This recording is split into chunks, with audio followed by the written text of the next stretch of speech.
হ্যাঁ গাইজ, আশা করি সকলে ভালো আছেন। নতুন একটা টিউটোরিয়াল সিরিজে আপনাদের সকলকে স্বাগতম। এই টিউটোরিয়াল সিরিজে আমরা দেখব ওয়েবসাইট তৈরি করার জন্য পপুলার একটা লাইব্রেরি হচ্ছে রিয়াক্ট।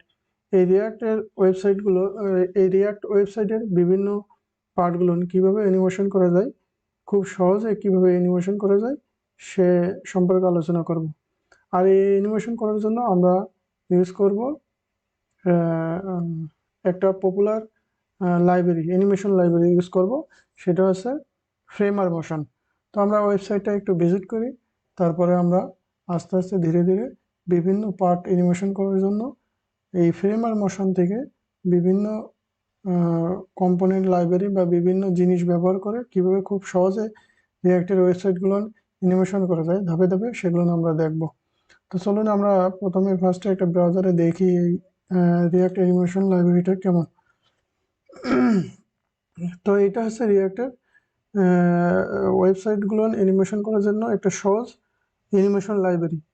এটা খুব সহজে এই অ্যানিমেশন লাইব্রেরি দিয়ে খুব সহজে ওয়েবসাইটগুলো অ্যানিমেশন করা যায়। framear.com/motion এই ওয়েবসাইটে আমরা ভিজিট করব।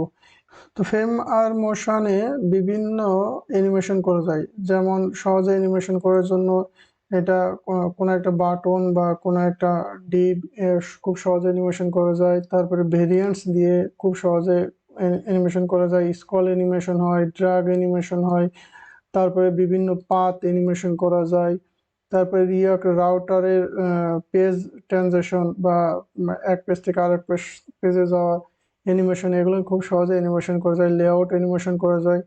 তো এই যে বিভিন্ন কম্পোনেন্টগুলো খুব সহজে অ্যানিমেশন করা যায় এটা দিয়ে। তো আস্তে আস্তে আমরা এই ওয়েবসাইট থেকে কিছু জিনিস ব্যবহার করে রিয়াক্টের ওয়েবসাইটটা অ্যানিমেশন করা যায় কীভাবে, সেটা নিয়ে আমরা আলোচনা করব। তো এই পর্বে আমরা এটা নিয়ে আলোচনা করলাম। নেক্সট পর্বে আমরা